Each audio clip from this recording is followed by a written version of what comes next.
Salut à tous, voici une petite vidéo différente en voix off car j'ai eu l'occasion d'essayer la Triox 2 de chez Ozone, modèle 40 tiers. Les conditions au moment du décollage, il y avait 5 à 10 km/h de vent de face. Donc là on va voir quand la voile s'élève, elle part un peu est. Je la rattrape assez facilement avec un petit coup à gauche, vite fait. Je récupère, voilà, c'est bon, on décolle. Il faut savoir que le terrain n'est pas large, il fait 70 mètres de long.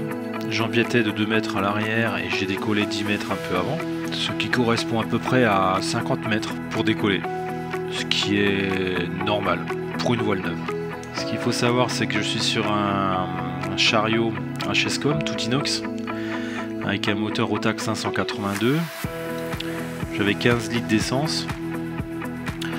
On peut compter 160 kg le chariot parce que j'ai encore un secours avec. Et moi dessus, les 100 kg bien dépassés. Je vais pas vous dire combien je fais de poids, mais c'est bien dépassé. Donc, revenons à ce qui nous intéresse, c'est l'aile. Donc je vais commencer par le bas, au niveau des poignées de frein. Le système qu'ils ont mis, c'est un système de mamelon fixé sur les freins et une jambe de fourche sur l'élévateur. Alors, pour tout vous dire, c'est un système qui ne me convient pas du tout.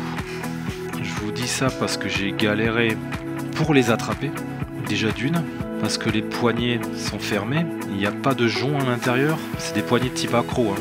Il n'y a pas de joint à l'intérieur, donc si vous avez des gants, vous galérez à les choper. Une fois que vous arrivez à les choper, vous galérez à les décrocher, car ce système de mamelon, il faut aller un peu plus loin pour décrocher le mamelon de la fourche. Donc, grosso modo, ce système là est pourri, ils auraient mieux fait de mettre un aimant.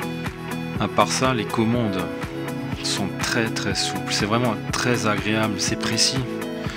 Ça vient du fait que les freins et les TST soient couplés, donc ce qui rend vraiment souple les virages, hein. Ce qui est très bien aussi, c'est qu'ils ont déporté sur les élévateurs les TST. Ils les ont déportés vers le bas au niveau du point d'accroche.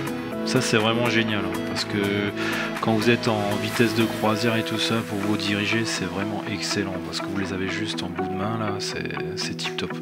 Vous allez voir sur les images, c'est vraiment très pratique à utiliser.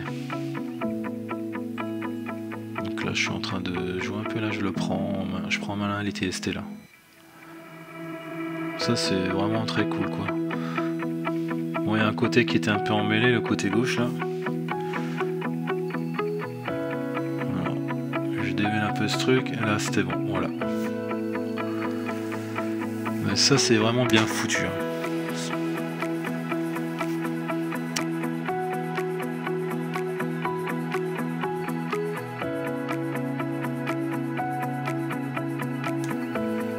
Donc il faut savoir aussi que je suis trimé à l'équivalence de 2 doigts à peu près.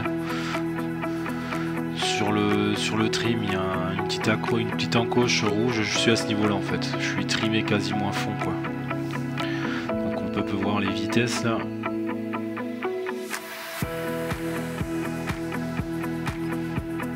Donc là je suis censé avoir le vent de cul là.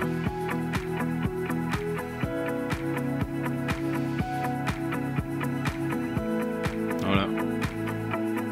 Sachant qu'il y avait environ 10 km/h de vent de cul. Je vais mettre mes gants, que je ne pouvais pas mettre avant, sinon j'arrivais pas à choper les poignets. C'est ça qui est vraiment pourri, hein. Donc là, vous voyez maintenant, avec les gants, je suis obligé de prendre la poignée accro sur le dessus. J'arriverai pas à l'enfiler normalement. Là, je vais tester la vitesse de la voile, donc je vais détrimer à fond. Donc je pilote bien sûr côté ST, hein.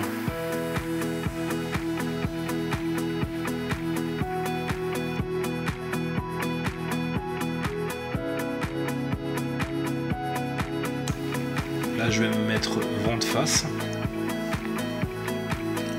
Donc, on peut voir les vitesses. Les conditions sont toujours les mêmes, 5 à 10 km/h de vent de face.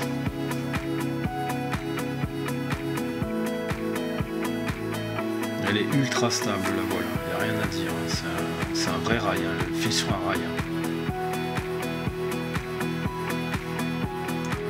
Alors là je vais me diriger vent de cul.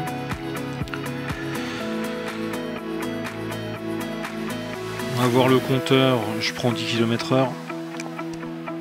Donc je peux dire à peu près qu'il y a une plage de 10 km/h de position trimée à fond et détrimée. Je pense que 120 en tourne entre 55 et 65 km/h. Trimé et détrimé. Pour ce qui s'agit de la consommation de puissance du moteur, elle est normale. Moi je compare ça par rapport à un Airbus, hein, toujours. Elle consomme pas plus de voile, elle n'en consomme pas moins. C'est l'équivalent. Je suis à peu près aux alentours des 4500 tours, 4200, sachant qu'en hiver, là, cette période, ça porte très bien, donc c'est les meilleures conditions. Hein. Alors pour ce qui s'agit des caractéristiques techniques de la voile, je vous invite à aller sur le site de chez Ozone, tout y est indiqué, c'est super bien fait. Il y a juste une chose qui est impressionnante, c'est le test en charge qu'ils ont fait. Donc ils ont fait un test à 5G à 625 kg, je crois que c'est un record. Et le test à 8G à 410 kg, c'est énorme, c'est énorme. Donc on voit vraiment qu'ils ont mis le matériel adéquat. Hein. Ils n'hésitent pas au niveau de la qualité du matériel. Ça se voit de toute façon, hein. C'est une voile qui est faite vraiment costaud, quoi.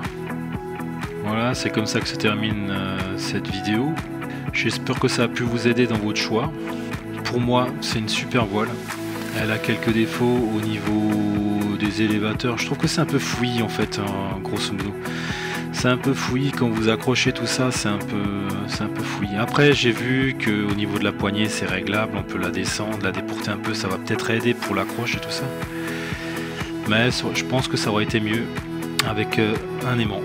Donc pour finir, c'est une voile que je conseillerais vraiment à tout le monde. Par rapport à sa stabilité, elle est très très rassurante. Ça bouge vraiment pas, hein. C'est vraiment très bien. Bon ben voilà. Je vous laisse, j'espère que cette vidéo vous a plu. À bientôt peut-être.